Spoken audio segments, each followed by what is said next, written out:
What's going on, Jedi? Hey, Mark, what's up, man? How are you? What's going on, Oh, mate? not too bad, not too bad. Had to get my daughter down before I jumped on.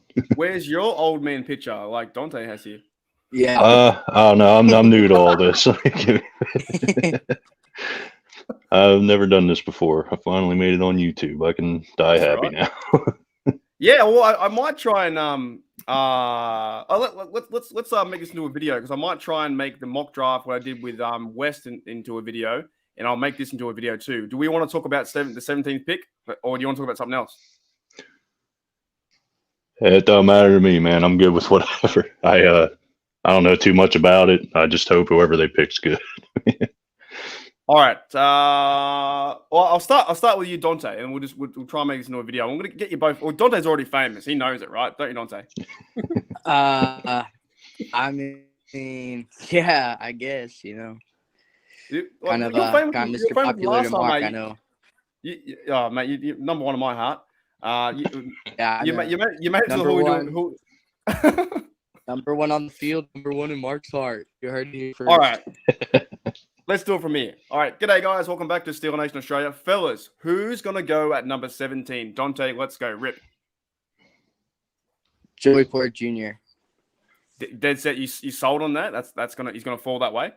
If we stay at 17, which I think there's a 50% chance of us staying at 17, I think Joey Porter Jr. I want Joey Porter. Bring him back.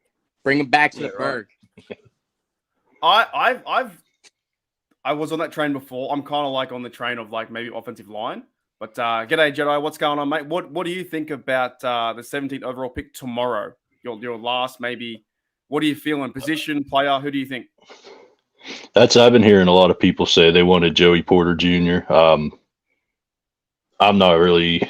I mean, I guess, like I said, I'm not really too sure. I don't really watch college football, so for me, yeah, that sounds like a good pick for me, man. So you're pretty much happy, Jedi, with anything that happens at 17. If it is like the five needs or whatever, if it's like tackle, if it's like offensive line or D line or whatever. Yeah, my big thing, like, I think we should try to protect Pickett more than anything. So, like, I'm more on the offensive line side of things. But, yeah, like I said, it doesn't really matter who we pick until, the games start and we see how they actually perform. It's, we never really know who's going to be good or not. And that's it. And that's why I think a lot of these mocks are like, crazy. We just did a mock draft with West as well. Went through 1 to 32, and I gave him, I think, Ben Sims from the Bengals tight end. What are your thoughts, Jedi? As Dante, I think, is muted for a little bit. But what are your thoughts about Omar Khan and Mike Tomlin in the offseason? So far, I'm liking what they're doing. It all sounds good. I mean, I'm excited. I'm always excited to see what they're going to do. And I know they're talking about, I'm hearing rumors that they might be trading up for somebody. So I'm curious to see how that plays out. You know what's interesting though? I think these rumors, I don't think they ever come from the Steelers organization. They come from like the beat writers. You know what I mean?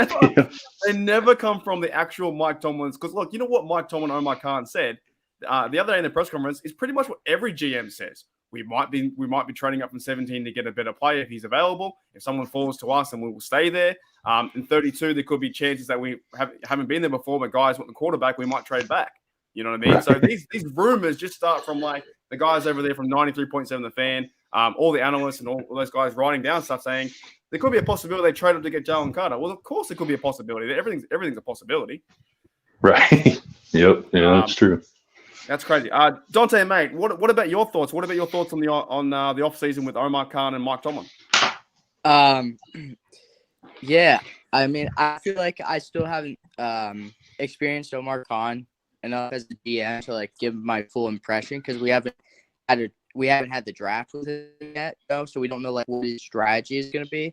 But I think that's one of the reasons I'm actually most excited for the draft because like just common sense, like I would think it has to be a different strategy than what it's been with Kevin Colbert. Just like having a different person. And I think I'm also really excited for the draft too because these past 2 years we kind of knew who we were getting. Like 2 years ago we kind of knew we were getting Najee, And last year, we knew we had to get a quarterback. You know, we didn't know if it was Malik or Kenny, but we knew we had to get a quarterback. This year, nobody knows what's going on. Literally no idea. No one knows, man. I'm kind of pumped. Yeah, honestly, we could trade up, trade down, trade back. We could trade out of the first round. I don't know. No one knows, honestly, what's going to happen because, you know, we could go – they could go edge. You'll be like, what? They could go defensive tackle. Like, who? Wow. Okay. They could go cornerback, receiver. All right. You know, it's a crazy time. And it's kind of fun. I think what they did in the offseason too, getting the players in. It's also funny too at the same time that I think a lot of reporters, even Matty Peverill was telling me this. A lot of reporters were saying, "Oh my God, how's it feel to be this?" And it's like he's been there 20 years. Yeah. You know, he's been. It's just like the janitor becoming a guy on the tills. He's probably done it before. Like he's just scrubbing the floors, and now he's doing better things now. But like he's been there a long time. It's not like it's his first rodeo. He's been involved in the system and stuff. He's just calling the overall shots for this stuff. But I'm keen like you two, Dante. Yeah. So I want to create for the members here too. I want to create an Omar Khan. What do you call it? Omar Khan, emoji or whatever. I tried it today, and if I can get it in time, I tried it today on Starry AI, and it turned out horrible. You guys want to see it? Didn't you only put like a certain set of emojis though, like a certain amount? Yeah, I can change one. There's one. The football one's terrible. I'm going to change that. It's just a football. You have a football? Wait, I got. Yeah, it's just one with a football. It's pretty bland. But as I get this ready, Jedi mate. So if they go, let's talk maybe 17 and 32. If they go cornerback at that 17, who do you think they go at 32? All right, you said if they go cornerback at 17. Yeah. Well, like I said, if they go cornerback at 17, like I said, I'm hoping they go some offensive line for 32. Well, I don't know. Yeah, I mean, like I said, I'm all about protecting Pickett, so I'm hoping they get somebody early to help out with that O-line. Like I'm way out of my league with this stuff, man. I really don't know who they have. What do you reckon, Dante? No, I just said I agree with Jedi. Like, but the thing about it is, like, I don't like the way I view this draft in terms of O-linemen. First of all, if I think tackle has to be probably the most important O-line piece we need to add, right? Because I think Dan Moore is probably our worst O-line man currently as it stands. And I've got to be honest, I'm not the biggest fan of Paris Johnson. I think there's only 3 guys that I look at like taking that could actually like I think would be better day one than Dan Moore. And if we're not picking an upgrade, then why are we picking someone? You know what I mean? And those 3 guys are true.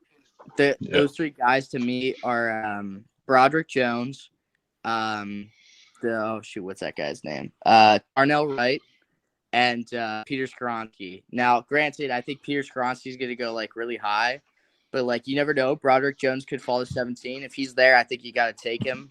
But like I don't know if he's going to fall. Darnell Wright. The only reason I didn't say take him at 17 is because I think we can get him at 32. And I think that would be a great pickup. And I do think he's better than Dan Moore. But yeah, like if we could get one of those guys, I think it'd be like awesome. If we don't get any of those guys, I don't see the point of taking a line. Because like, gotcha. Look at how much we've invested in our own line. We've been taking guys in the 3rd and 4th round. Yep. What do we think is going to change if we continue doing that? Clearly, we got to invest higher to have the best talent output that we can on the field. Yeah. It's been, I think, since like 2011 or something like that. So they've taken a guy in the 1st, 2nd round or whatever it is. I'm going to get you guys final thoughts, and we're going to end this part of the video. And I want to show you something at the very end too. This is creepy. Jedi, what are your final thoughts on tomorrow? How excited are you? This will actually be the first draft I'll ever be paying attention to. Like I said, I never really followed it before. No. I was just like, oh, they took that guy. Cool. I hope he works out. Yeah, like I said, man, I've never really paid attention to it before. So it's kind of like that. We don't want to hype up to be superstars straight away, but yeah, it's going to be a bit of fun. Hopefully you're on the chat tomorrow too. We're having a few beers and chilling out. Dante, what about your final thoughts, man? I'm just excited. I mean, happy to be here. I'm happy to be here and just excited to be a Steeler. Yeah. Yeah. Nah, I just like watching who we get. You know, I like watching I mean, I guess more on a less of a Steeler level, but more on just as a human being. I like seeing the guys' reactions, so I'm looking forward to that. Yeah. I love watching those videos. Yeah. What were your thoughts on the old Devin Bush suit the few years ago? That was a bit out of ordinary. Dude, it's better than a skirt. Yeah, true that. Oh, I got flack for that. I got flack for calling Juju out. Oh man. Yeah, but you know what people said to me? They said, in Scotland they wear dresses. That wasn't a kilt. That wasn't exactly. And I was like, is he Scottish? No. Yeah. LeBron James did him even better though. Holy deal! I saw that one too. That was worse. All right, transition to some bad AI. That's Omar Khan. That's what I thought. How horrible was that? Not Omar Khan in this list. It is. It's Omar Khan. Oh my gosh. I did Omar Khan, the picture down the bottom of mail, and it came up this. Look at him. What? Oh. Yeah, I know, dude. Isn't that bad? AI's freaky, man. I'm not even sure what that is. That one. That's so odd. That's like nightmare fuel. Oh man. To the Pittsburgh Steelers in 2023. That's Omar Khan. All right, fellas. Thank you for being part of the video, and we're going to probably end it here. So thank you, Dante, and thank you, Jedi. I'll see you guys tomorrow for the draft. Look at Omar Khan. That's awesome. See you tomorrow, Mark.